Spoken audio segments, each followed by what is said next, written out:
네, 여러분 반갑습니다. 한겨레 데일리 라이브 뉴스 다이브 시작했습니다. 어서 오십시오. 고현준입니다.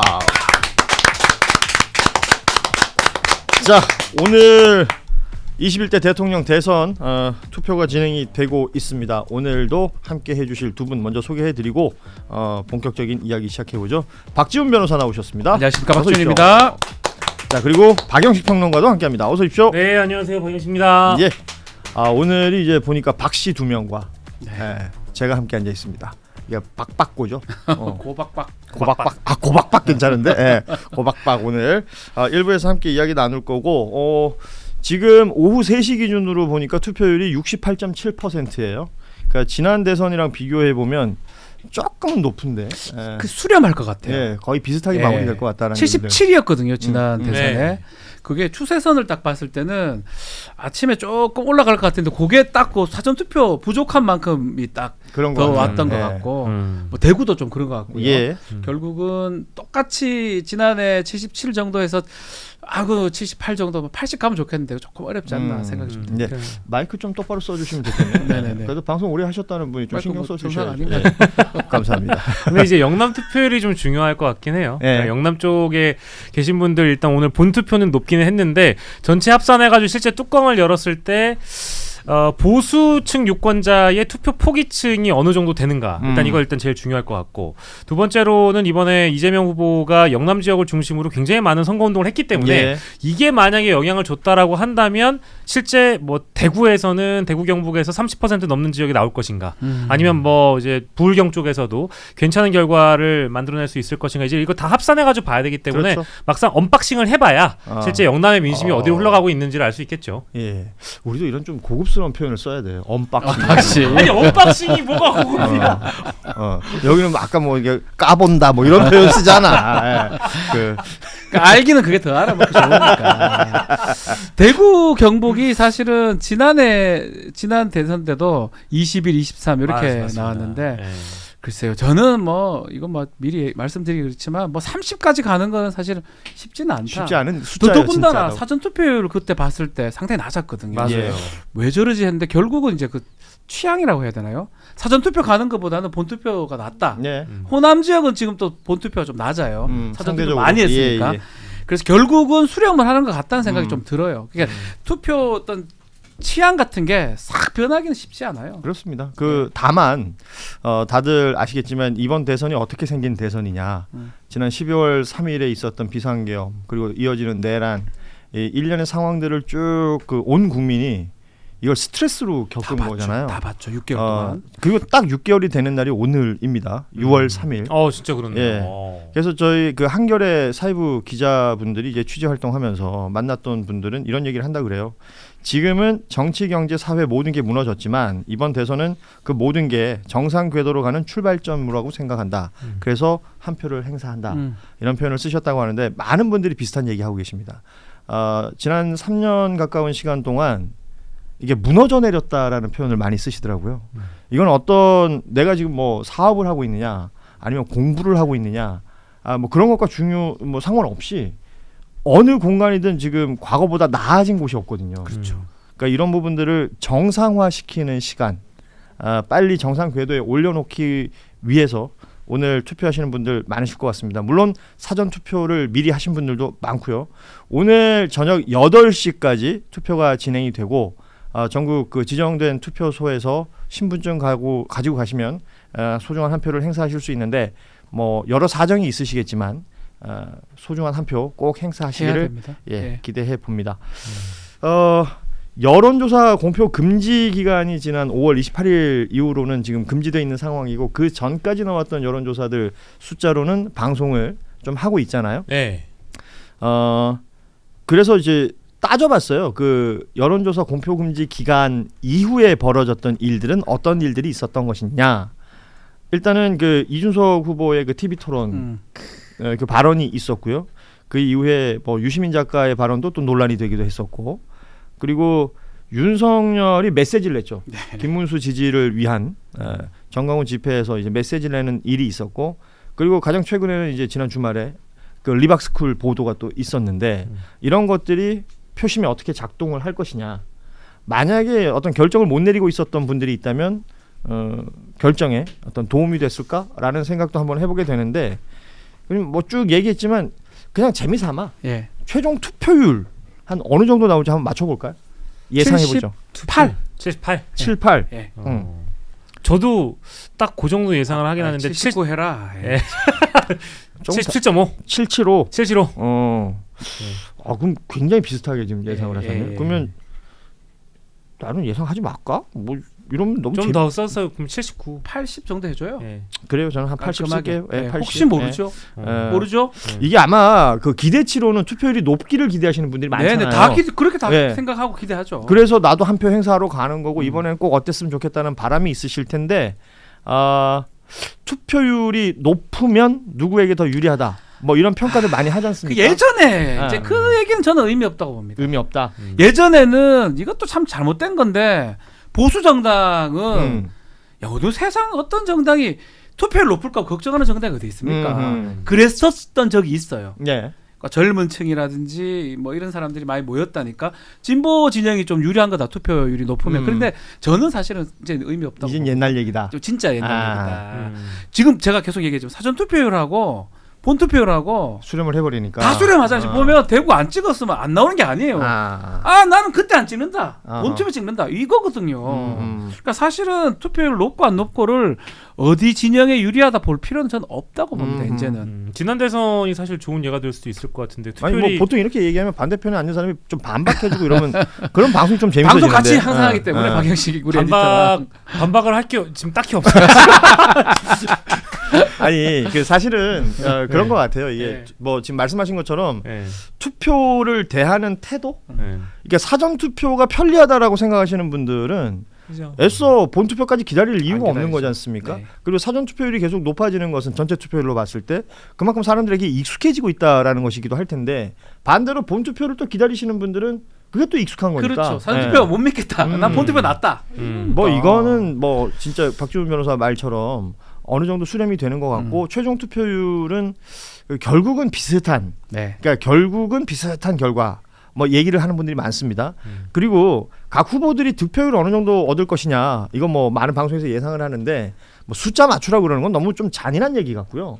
저희는 그래서 오늘 순위는 아니고 순위 더 업앤다운 한번 가보죠. 업앤다운. 업앤다운 좋습니다. 왜냐하면 각 후보별로 의미 있는 숫자들이 있거든요. 일단 민주당 이재명 후보는 예. 과반 50% 업앤다운. 과반 위로 올라갈 것이냐? 과반까지는 아닐 것 같다. 두 분 다 업. 52 예. 52 이상 될 겁니다. 네, 저도 52 이상은 될 것 같습니다. 자꾸 똑같이 갈 거예요. 방송을 자꾸 같이 하다 보니까 의견이 아니, 수렴이에요. 수렴이 돼요. 저는 사실은 이게 그 방송 나갈 때마다 그 요구받는 것과 제가 생각하는 것과 이제 뭔가 이제 기준이 조금씩 바뀌어가면서 자꾸 응답이 달라지니까 보시는 시청자분들은 동일한데 야 박영식 어디 가서 이 얘기하고 야 저기 가서 저 얘기하고 야, 사기꾼이야 막 이런 얘기 하셔가지고 근데 하지만 오늘 또 다르게 하겠습니다. 아까 좋아요. 이제 우리 고현준 앵커님께서 말씀 주셨으니까 오늘 오후의 상황을 보니까 좀 심상치가 않아요.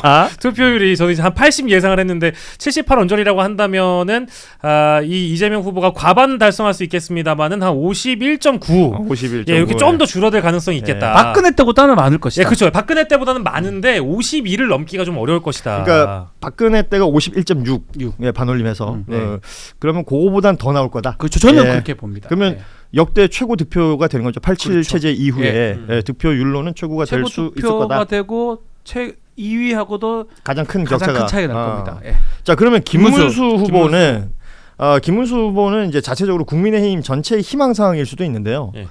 득표율 40%를 얘기합니다. 업앤다운. 다운. 39. 39. 네. 예, 저는 저도 또 38이라고 하고 다녔는데 괜찮아. 괜찮아요. 자, 38이라고 처음에 얘기했다가 이제 그 신인규 변호사와 함께한 유튜브에서는 35.5라고 얘기했으니까 다이브에서는 37 갈 것 같습니다. 좋아요. 예. 그 의미는 다 전달될 겁니다. 예, 다 전달이 될 것 같습니다. 지금 예. 박영식 평론가는 일하는 중이니까 여러분 이해해 주시기 바랍니다.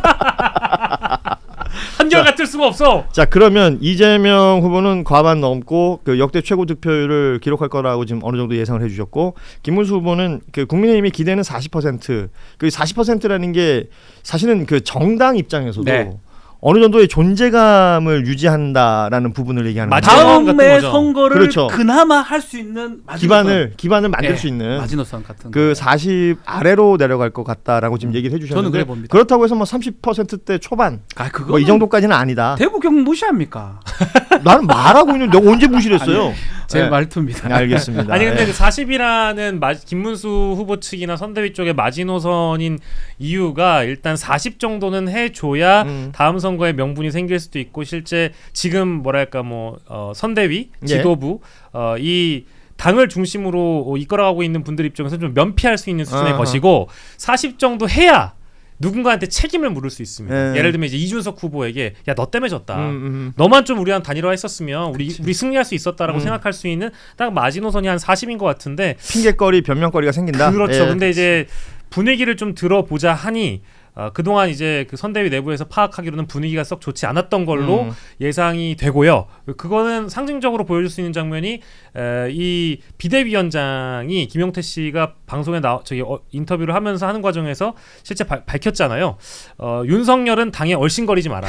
앞으로 대통령은 우리 국민의힘 당무에 절대 개입할 수 없다라는 식으로 선긋기를 이제 와서 해버린 이유가 이 중도 외연 확장이 너무 모자르고 집토끼는 다 잡았는데 외부에서 들어올 표가 없다라는 판단 때문에 지지율에 비상이 걸렸다라는 판단이 있기 때문에 이제 그런 얘기가 나온 것 같아요. 네, 김용태 비대위원장 그 발언 이후에 이제 윤상현 의원은 또 반대되는 발언이고. 네. 아무튼 지금 그 당은 네. 당 안에서 굉장히 복잡합니다. 목소리 같지 않습니다. 그러니까 외연으로 보여지는 사실은 대통령 후보는 김문수 후보인데 김문수 후보보다 주변에서 말하시는 분들이 더 많이 언론에 노출되는 것처럼 지금 보이고 그러면 이제 개혁신당 이준석 후보를 볼 텐데 여기는 이제 상징적인 숫자를 두 자릿수 10으로 보자면 10% 다운. 득표는 다운. 안 될 것이다. 7.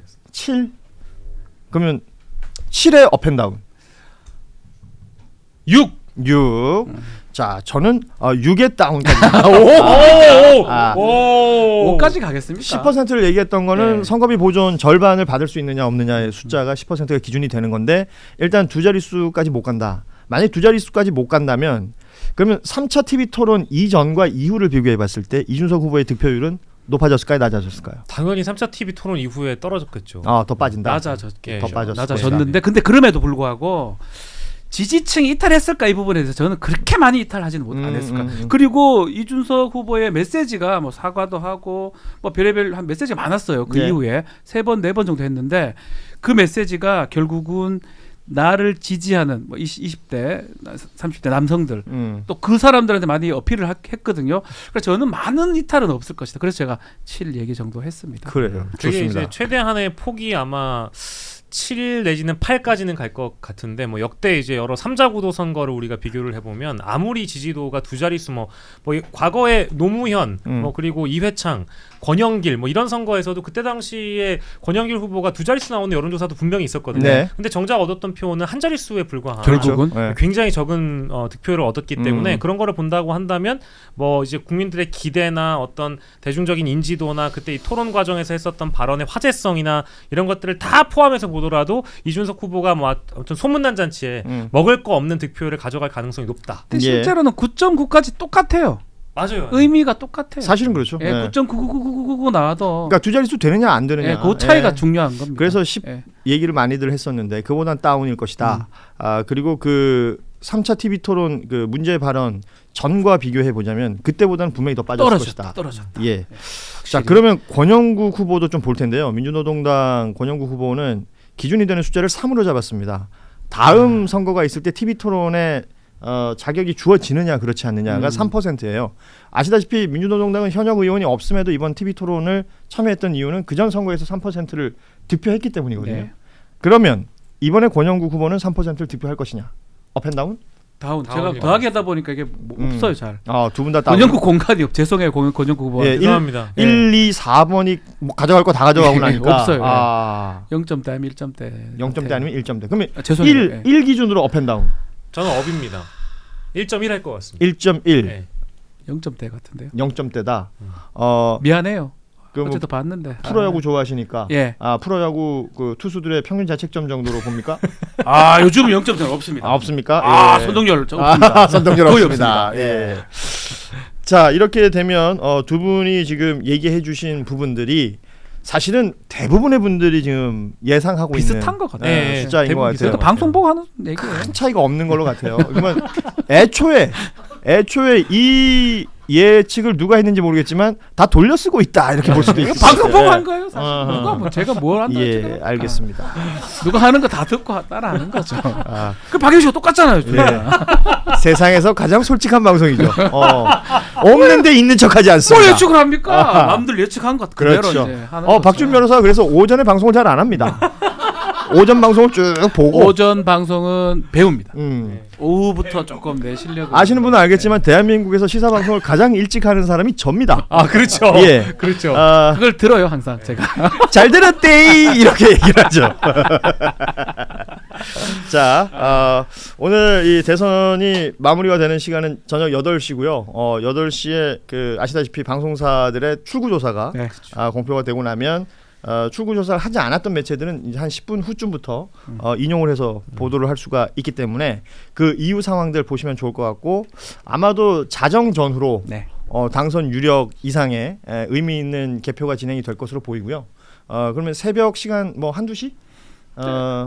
뭐 그렇죠. 당선 지난번- 확정이 나오지 않을까? 근데 출구 조사를 보면 뭐 거의 거의 왜냐하면 분위기는 이제 끝이 나겠지. 지난번 출구조사 3사하고 JTBC 했는데 많이 맞더라고요. JTBC는 틀리긴 틀렸는데 거의 오차 범위 내였거든요. 출구조사에서 좀 격차가 있다 지금 얘기한 것처럼 그 정도 났다고 하면 벌어진 그 간격은 크게 그걸 보면 뭐 차이가 크게 없을 것이다. 예. 8시 10분 정도의 방송 그만해도 될 것 같아요. 지금 진짜요? 오늘 저희 뉴스다이브가 사실은 걱정이 많았습니다. 이 동시간대에 쟁쟁한 프로들이 워낙 많고 네. 또 다들 이렇게 개표 방송 준비를 통해서 뭐 섭외도 좀 다르게 하시고 준비를 많이 하신 것 같았는데 의외로 지금 괜찮아요. 오. 그리고 뭐 매불쇼 말고 진즉 여기 올 걸 오. 영식 지훈 화이팅이라는 분들 많습니다. 아이고, 이 감사합니다. 조합과 이 네. 출연진을 좋아하시는 분들이 지금 제법 많이 보이고요. 어. 요 세팅 괜찮다. 예. 얘기하시는 분들이 근데 이 있습니다. 시간이 상당히 좀 취약한 시간 아닙니까? 어, 매부쇼는 왜 싸웁니까? 안 싸웁니다. 안 싸웁니까? 아니 큰 길에 안 싸우군요. 네. 큰 길에 네. 어떤 동네 무서운 형님들이 서 있으면 네. 골목으로 가는 그러면 거죠. 되죠. 그렇지 않습니까? 아니 저는 참고로 이 네. 방송 편성이나 그리고 이제 실제로 이제 유튜브의 메커니즘 음. 이거를 좀 많이 학습해 본 사람으로서 말씀드리건데 예. 3시 반부터 시작하는 건 아주 전략적이었고 아. 좋은 편성이라고 봅니다. 아, 왜냐하면 그래요? 우리가 그 방송국의 흔한 그 정시 편성의 틀에서 벗어나야 돼요. 유튜브 같은 경우에는 그 알고리즘이 빠지는 그러니까 그 유튜브를 보는 시청자들이 지겨워서 빠지는 시점이 딱 정시 때 빠지는 게 아니고 정시 이전에 빠집니다. 가령 예를 들면 매불쇼가 2시에 시작하면은 한 1시간 20분 정도 보면 그 인내심을 넘어가요. 아 그래요? 그럼 이제 이탈을 합니다. 어허. 그러면 이제 3시 반쯤 되면 이제 유입될 가능성이 높고 그리고 사실 그러니까 우리는 지금 매부쇼가 이제 먹다 흘린 거 이제 주워 먹어라 뭐 그런 얘기입니까? 아니 그 얘기가 아니죠. 그 얘기가 아니고 이동하기에 편한 시간대로 형성돼 있다. 예. 지쳤을 때. 예. 네. 아무튼 여러분에게 새로운 활력이 되고 싶습니다. 뉴스 다이브. 예. 피막길 방송. 댓글에 피막길 방송. 야, 피막길 모르시는 분들도 제법 있으실 텐데. 예. 저 골목 좋아합니다. 네. 저기 술 고갈비가 맛있었는데. 고기 예. 네, 맛있죠. 낙지 국밥. 예, 네. 좋습니다. 예. 지금 많은 분들이 함께 해주셔서 너무 고맙고요. 어찌됐건 8시까지 그 투표가 진행이 되고 나서 그 이후에 아시는 것처럼 저희 뉴스다이브도 오늘 개표 방송을 저녁 6시 반부터 8시 이후까지 쭉 진행을 하니까 함께 해주시면 좋겠습니다. 그리고 우리 지금 1일 영식 우리 박영식 평론가의 그 팬들이 지금 댓글창에서 많이 활동하고 계십니다. 고맙습니다. 예. 이렇게라도 먹고 살아야 됩니다. 예, 감사합니다. 우리 박지훈 변호사 팬들은 도통 안 보이네요. 저는 팬 같은 게 없어요. 아니 팬이 많으신데 네. 팬은 많은데 관리를 안 하시죠. 이게 댓글을 다시지 않는 분들. 그렇죠. 댓글을 보기만 해요 저는. 써주소.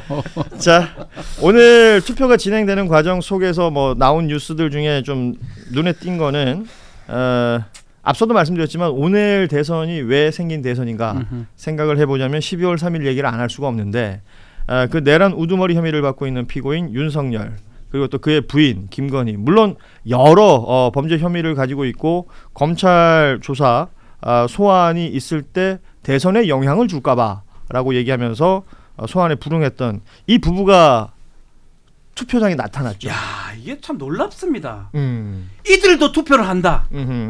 니들이란 이 사람들 때문에 투표가 됐는데 자기들도 와서 한다. 예. 이게 양쪽 진영이 그러니까 저는 이게 오전에 이 투표 영상 이후에 조금 더 늘었던 양상이 이 둘이 더 하는데 나도 된다. 해야지 이런 게 좀 반영된 게 아닌가 생각이 들어요. 그래요. 지금 놀랍습니다. 저희가 영상을 보여드리고 있는데 다소간 좀 기괴한 장면이라고 저는 생각이 들더라고요. 저 두 부부가 지나가는데 주변에 계신 분들은 경호원들이잖아요. 예, 맞습니다. 경호원을 대동하고 투표를 한다. 저희 뭐 현장에 있었던 어린이가 한 명 또 저렇게 뛰어가가지고 손잡고 가던데. 저희는 뭐가 잘못이고. 예. 아무튼 저 장면에서 현장에 있던 기자들이 질문을 많이 했어요. 많이 했죠. 여러 질문들을 했는데 국민들께 사과할 의향 없느냐, 아직도 부정선거가 있다고 생각하느냐 등등의 질문에 전혀 응답하지 않았어요. 지금 보여드리는 얘기는 서울의 소리 이명수 기자한테 하실 말씀 없습니까? 부터 진행해서 김건희 씨한테 했던 질문이에요. 검찰 조사 언제 받으실 거냐?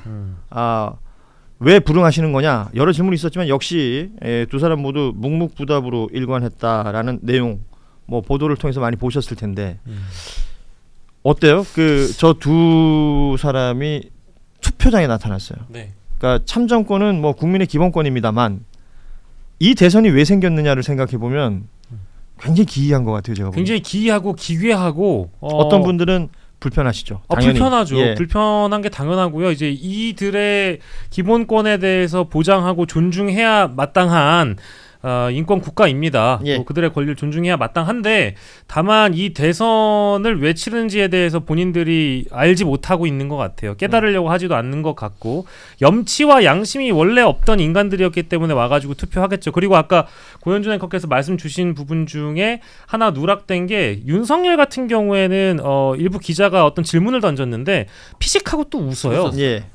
저는 그 웃는 모습을 보고 소름 끼쳤습니다. 아니 지금 웃음이 나올 만한 상황은 절대 아니거든요. 아무리 지금 기자들이 많이 막 플래시를 터트리고 막 차깍차깍 셔터 소리가 나고 뭐 이제 카메라를 들이대고 질문 공세를 한다고 하지만 묵묵부답으로 그냥 지나쳐 갔었어도 사실 화가 나는데 예. 거기다 대고 피식하고 웃었다라는 건 저는 용납할 수가 없다는 생각이 들고 이런 장면을 본 분들 중에 혹시나 오늘 귀찮아서 투표하기 싫었다라는 분들은 좀 분노하셔가지고 그렇죠. 이거 보고 내가 반드시 응징 예. 투표한다라는 마음가짐을 좀 가지셨으면 좋겠습니다. 허상이나 망상이 아직 벗어나지 못하는 것 같아요. 할 수는 있어요. 네. 김문수 찍으러 가겠죠. 아닌가? 이수석 찍겠나?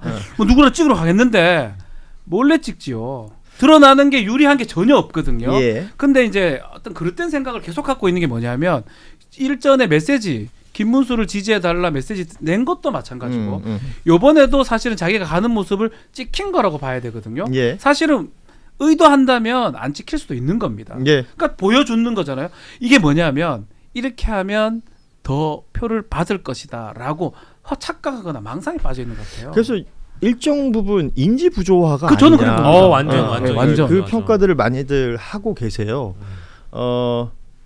경호원 대동하고 저 부부가 걷는 속도를 보면 카메라가 있고 기자들이 그렇게 많은 자리를 뭐 이런 표현 그렇지만 마치 즐기는 것 같잖아요. 거의 웃는 것도 그렇고요. 예. 예. 앞서 말씀하신 것처럼 그 피식거리고 웃는 예. 거거든. 이게 그냥 뭐 박장대소를 하거나 아니면 몰래 웃는 것도 아니었어요. 그래서 이 장면을 많은 분들이 좀 언짢아하면서 봤던 장면이었고 따라서 투표를 할 수 있는 사람인데 못 하고 있는 사람들. 그러니까 윤석열 검찰의 어떤 수사로 지금 뭐 교도소에 있다든지. 그러니까 대표적인 게 이제 조국 대표가 될 텐데. 네. 그분들을 떠올리시는 분들도 있는 것 같습니다. 그렇죠. 예. 떳떳하게 나와가지고 지금 투표하는 모습이잖아요. 지금 이 상황이 이렇게 진행이 되고 있고. 그리고 하나 더 언급을 해야 되는 게 이 윤석열 씨가 투표한 교실이 늘봄 교실이에요. 아하. 사진에 잡혔는데 예. 여기 서초구 원명초등학교에 마련된 서초구 제3투표소의 그 투표한 장소가 늘봄 교실이라고 1학년 3반 위에 떡하니 붙어 있습니다. 네. 근데 늘봄 교실이 왜 지금 논란이 되고 있는지는 리박스쿨 문제 때문에 온 국민이 지금 다 알아버렸잖아요. 여기에서 누구 찬양했습니까? 이승만, 박정희만 찬양한 게 아니라 예. 윤석열이라는 사람을 또 찬양하기도 했거든요. 그럼요. 네, 그런 거를 본다고 한다면 이게 참 뭐랄까 양심도 없고 염치도 없는 사람이라고 저는 생각됩니다. 그렇다면 우리 저 박영식 평론가가 언급해 주셨으니까 자연스럽게 리박스쿨 얘기를 좀 해보죠. 그러니까 리박스쿨 보도가 뉴스타파를 통해서 댓글 조작 그리고 늘봄 학교의 자격증 미끼로 사람들을 모으고 그들에게 댓글 작업을 시켰다라는 게 첫 보도가 있었고 네. 한겨레에서도 지금 후속 보도를 하고 있고 다른 매체에서도 후속 보도들이 나오고 있습니다. 뭐 MBC라든지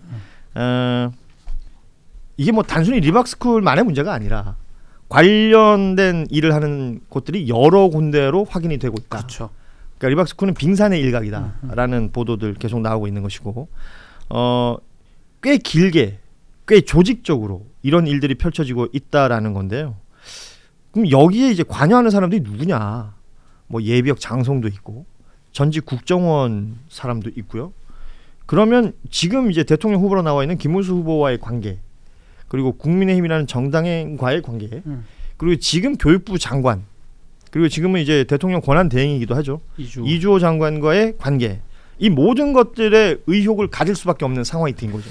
그러니까 선거 막판에 이게 나왔기 때문에 선거에 이렇게 영향을 미칠 수 있는 상황은 아니라고 봅니다. 예. 그렇지만 지금 진행자가 언급을 했지만 상당히 심각한 부분이 깊숙이 들어가 있었던 거거든요. 이거는 저는 이 선거가 끝난 이후에 특검이든 뭐 어떤 수사든 통해서 너무나 많은 것들이 밝혀지지 않을까 생각도 들어요. 예. 황희도 뭐 이사라고 해야 되나요? 예. 예전부터 계속 그 얘기를 했었거든요. 그렇죠. 이런 게 있더라 하는 저는 설마 그걸 조직적으로 운영할 수 있나? 그 정도 잘못하다가는 뭐 드루킹 사건이라든지 우리 업무방해죄 범죄뿐만 아니라 민주주의를 해치는 거니까. 그렇죠. 근데 그게 문제가 정부하고 관계성도 있는 거거든요. 이거는 만약에 더 추적해서 더 많이 나올 것 같은데 이렇다면 심각한 앞으로의 게이트가 되지 않을까 이렇게 저는 생각이 좀 듭니다. 그래요. 그 실제 그렇습니다. 이 의심과 의혹은 있었는데 이게 물증 찾기가 쉽지 그렇죠. 않은 못 찾았죠. 작업이잖아요. 그렇죠. 그런데 이번에는 뭐 너무나 또렷하게 물증이 확인이 된 것이고 따라서 이 부분에 대한 수사, 경찰에서 수사를 진행한다 그래요. 착수한다고 하니까. 예, 민주당에서 또 고발한 내용도 있고 그러면 수사를 하는데 그러니까 제가 걱정되는 것은 기존의 어떤 범죄 혐의를 두고 수사를 하면 비는 구석들이 생길 것 같은 거예요. 예를 들면 뭐 이게 예를 들어서 이제 온라인에서만 벌어지는 일이고 예를 들어서 그 안에 있는 어떤 위법 행위나 이런 것들이 발견이 되는데 네. 지금 법조항에 뭔가 이렇게 딱 적용하기 힘든 이 컴퓨터 업무방해죄 정도밖에 안 돼. 그러니까 그런 모호한 것들 예를 들어서 법률로 따지면 컴퓨터 업무방해죄라는 걸 죄라고 말할 수는 있겠으나 처벌을 했을 때 양형 기준이나 이런 것들은 실제 벌인 일보다는 굉장히 작을 수밖에 없잖아요. 작죠. 그러니까 작죠. 그래서 관련된 법이나 이런 것들이 먼저 좀 만들어져야 되지 않겠느냐라는 생각도 하게 되는데 또 한 분의 법조인이 말씀드리는 순간 입장하셨습니다. 신인규 변호사가 와우. 오셨기 때문에요. 네, 안녕하세요. 신인규입니다. 오늘 방송 시작을 몇 시부터 했죠? 새벽 5시 40분부터 지금까지 하고 있습니다. 그리고 몇 시까지 하십니까? 일단 새벽 1시에 끝날 예. 예정입니다. 네. 11개입니다. 괜찮아요? 뭐 지금까지는 끄떡 괜찮아요. 없습니다. 예. 컨디션 굉장히 좋게 해서 지금 왔습니다. 튼튼한 우리 신인규 변호사는 이 리박스쿨 사건에 대한 수사 향후에 어떻게 정리를 해야 된다라고 보시는지요? 우선은 이 사안의 저는 중대성을 먼저 말씀을 드리고 싶은데 이게 사실은 여론 조작의 일종이긴 한데 이게 민주주의 파괴의 중대 범죄 혐의거든요. 그렇죠. 그렇기 때문에 여기에 들어간 자금도 있을 것이고 또 들어가서 했던 댓글 조작이라든지 여러 가지 그 업무 방해 혐의도 있을 것이고 또 선거에 영향을 미쳤다라면 또 공직선거법 위반 그렇죠. 혐의까지 해가지고 결국에는 이게 뿌리 깊게 자리 잡은 이 보수 진영에 있는 이 몸통 누가 몸통인가 여기에 대한 수사가 반드시 좀 이루어져야 될 것 같습니다. 마치 무슨 꼬리 자르기 하듯이 표면에 드러난 사람들만이 본체라고 볼 수는 없는 것 같거든요. 예. 그래서 저는 좀 뿌리까지 이번에는 좀 발본색원 돼야 되지 않을까 그렇게 생각합니다. 정리하면 그러니까 이제 4가지가 있는 겁니다. 아니 왜 댓글 신인규의 말을 왜 본인이 정리를 합니까? 제가 정리가 잘 안 되고 리박스쿨과 관련된 예. 이제 덩어리가 크게 보면 3가지인데 댓글 공작단은 사실 그냥 좀 외피적인 부분이고요. 예. 내밀하게 들어가 보면 어쨌든 그 정치권과의 연계성이 있는 겁니다. 음. 국민의힘 지도부로 보이는 권성동 원내대표라든지 김상훈 정책위의장 그리고 조정훈 당시의 교육위 간사가 리박스쿨 대표와 이제 학부모 연대라고 해가지고 기자회견을 했던 것들을 보면 실제 교육부를 통해서 어떤 자격증을 인가받거나 이제 이런 절차를 분명히 국민의힘이나 정당 관계자들이 이제 판을 깔아줬을 가능성이 분명히 있다라고 네. 보이거든요. 그건 정치권과의 이제 연관성이고 교육부나 또 대통령실과의 관계는 없겠는가. 지금 리박스쿨 대표가 2022년에도 대통령실을 방문한 것, 2023년에도 이승만 건국을 강조하는 어린이 단체들을 데리고 가서 견학을 시켜줬다라는 그런 사례들까지 이미 보도가 됐거든요. 이런 것들을 포함해 본다라고 하면 이 세 가지의 덩어리가 있는데 여기에 플러스 알파로 리박스쿨 말고도 또 다른 제2의 리박스쿨은 과연 없는가? 그러니까 아이들을 상대로 예를 들면 어떤 이념을 주입하거나 어떤 가치를 주입하거나 사상을 주입하는 그런 교육을 하면서 뭐 돈도 벌고 예산을 따오는 그런 과정의 단체들은 무수히 많았을 거라고 생각이 드는 거죠. 이제 그게 이제 마지막까지 맞춰야 되는 퍼즐이라고 또 봐야 되겠습니다. 근데 그래. 또 2020년에는 사실 문재인 정부 시절이었는데 이 그 늘봄 학교가 아니라 보육 사업 쪽에 손을 댄 적이 있어요. 근데 그래요? 그때는 문재인 정부 시절이어가지고 리박스쿨이 활동을 하기가 좀 어려웠던 상황이었나 봅니다. 그게 실패하고 나서 리박스쿨로 넘어왔다는 것도 우리가 하나 알아둬야 될 것 같습니다. 그렇죠. 지금 뭐 많은 후속 보도들 취재 내용들을 보면 여러 가지가 있습니다. 그 앞서도 말씀드렸지만 늘봄학교에 필요한 자격증을 빌미로 청년들을 모으고 그들에게 댓글 작업을 시키는 내용. 비슷하게 그러니까 노인들에게 스마트폰 사용법을 가르쳐 준다라면서 똑같아요 거의. 예, 모집한 이후에 댓글 교육을 시켰다라는 보도를 한겨레에서 한 바가 있습니다. 그 아까 제가 빠뜨렸는데 이제 개인정보보호 위반도 되죠. 그렇죠. 아이디를 여러 가지를 관리를 했기 때문에. 그걸 총알이라고 표현하더군요. 그렇습니다. 예. 예. 근데 지금 말씀한 것처럼 그 범죄 하나하나가 그렇게 강하거나 현재 법으로는 그렇죠. 그게 예. 그래 보이진 않는데 사실은 민주주의를 침탈하거나 그걸 훼손시키는 범죄잖아요. 또 다른 의미의 어떤 범죄를 좀 규정할 필요도 있지 않을까 이런 생각이 해봐요. 그래서 뭐 지금 이 단건을 두고 특별법을 큰일 나는 것 만들자라고 같아요. 말하기는 네. 어렵겠습니다만 말씀하신 것처럼 민주주의를 파괴하는 아주 근본을 흔드는 행위가 될 수 그러니까요. 있는 것이고 이게 선거철에 펼쳐지면 당연히 또 공직선거법에도 해당 사항이 있을 예. 것이고 여러 법조항들이 있습니다. 근데 그냥 바꿔서 생각하면 내가 댓글 작업에 동원됐던 A라고 생각한다면 뭐 크게 내가 큰 처벌을 받을까라는 생각을 하게 될 것 같아요. 뭐 초범이면 집행유예예요. 예. 뭐 대한민국이 지금 그렇잖아요. 인정하면 집행유예예요. 그러니까 법원을 침탈했던 폭도들에게 내려지는 그 형량도 우리가 봤을 때는 굉장히 좀 부족하지 않을까라는 생각이 들 정도인데 지금 이 일을 이렇게 대대적으로 보도하고 있지만 과거에 추억의 이름이 될 텐데 어버이 연합이라고 있었죠. 네, 네. 그 추선희라는 전 사무총장. 맞습니다. 이 사람은 그 원세훈 국정원 시절에 국정원 댓글 사건 쭉 연결되는 부분들이 있어서 뭐 간제 데모도 했었고 이런 부분들. 그래서 대법원에 선고받고 실형을 살고 있는데 이 사람 말고 누구 그 주변에서 함께 했던 사람도 있을 거 아니에요. 그런 사람들 지금 어떻게 처벌받고 있는가. 그리고 지금 리박스쿨에서 얘기되고 있는 이 댓글 작업을 했다는 사람들 과거 박근혜 때 MB 때 다 그 사람들이에요. 사람들이라는 그대로 있었다. 그러니까 이런 것들이 제대로 처벌이 이루어지지 않으니 네. 계속 반복되지 않겠느냐. 이 얘기를 안 할 수가 없다. 근데 저는 이게 민주주의 파괴의 중대 범죄라는 거를 인정한다면 우리 박지훈 변호사님 말씀하신 대로 개개로 띄워놓고 처벌하면 상당히 솜방망이 처벌을 하고 그렇게 있거든요. 되겠죠. 예. 근데 이 부분은 사이버 내란으로 우리가 규정을 짓고 여기에 대해서는 전 수사기관의 의지가 가장 중요하다고 중요하다. 봅니다. 어차피 그 본체 몸통을 찾아가는 수사는 수사 의지에 달려 있는 것이고 몸통을 찾았을 때는 사실상 중형까지 때릴 수 있거든요. 예. 그렇기 때문에 저는 본진을 공격해야 되는데 그동안에는 아마 밑에서 꼬리 자르기 몇 명 하면서 덮어왔기 때문에 이 사이버 내란이 여기까지 온 거 아닌가. 또 이런 것들이 윤석열의 그런 친이 쿠데타까지도 어떤 정신적인 지지 강화 내지는 또 국민들을 상대로 한 어떤 여론전 이런 부분까지도 심각한 해악을 미쳤을 것을 우리가 미루어 본다면은 절대 여기서 물러날 수 없다. 전 새 정부의 한 과업 중에 하나가 이런 사이버 내란 처리도 돼야 된다라고 저는 봅니다. 예. 지금 뭐 대부분 비슷한 생각을 하고 계실 것이고 이게 심각한 일이다라는 것에는 이견이 없을 텐데 향후 처리를 어떻게 할 것이냐. 지금 뭐 고발했어요, 고소했어요, 수사기관이 수사한대요까지는 보도가 됐어요. 네. 근데 그 이후에 어떻게 될 것이냐. 그럼 이런 일들이 근절될 수 있는 방법은 무엇이겠느냐. 여기에 대해서는 지혜를 모아야 된다. 그리고 어떻게 규정하느냐가 굉장히 중요할 것 같아요. 그렇죠. 뭐 예를 들면 일반 기사에 어떤 댓글을 썼는데 댓글이 누군가의 기분을 나쁘게 했다 정도의 수준이라면 이런 거 가지고 뭐 우리가 연예인 케이스도 들고 이렇게 논란을 하잖아요. 이것은 그 이상의 무언가가 적용돼야 되지 않겠느냐라는 얘기를 여기서 한번 해봅니다. 그리고 지금 대선이 치러지고 있고 오늘 저희가 뉴스다이브 1부 진행하고 있는데 1부 시간이 거의 끝나가는데 박준 변호사 몇 시에 나가야 됩니까? 가야죠 이제. 아니 그러니까 시간이 있는데 일부러 가는 아 거면 그건 아닙니다. 바쁜 척하는 거라면 아니요 저는 그렇지 않습니다. 용납할 수 없습니다. 다른 방송이 있죠. 다른 방송이 있기 예, 때문에 예. 지금 가야 됩니까? 예, 지금입니까? 예, 바로 지금? 네, 가야 됩니다. 예. 아침 분위기 좋은데 댓글창. 신인규 또 변호사 오셨고. 예. 자 1부는 마무리하면서 우리 박지훈 변호사는 좀 무섭네. 보내드리고요. 그 종종 저희 뉴스하우에 등장을 해주시는데 나올 때마다 아주 큰 일을 해주고 가십니다. 다음 주부터 그냥 나와 그냥. 알겠습니다. 고정 갑시다. 예. 예. 아 약속해. 네, 알겠습니다.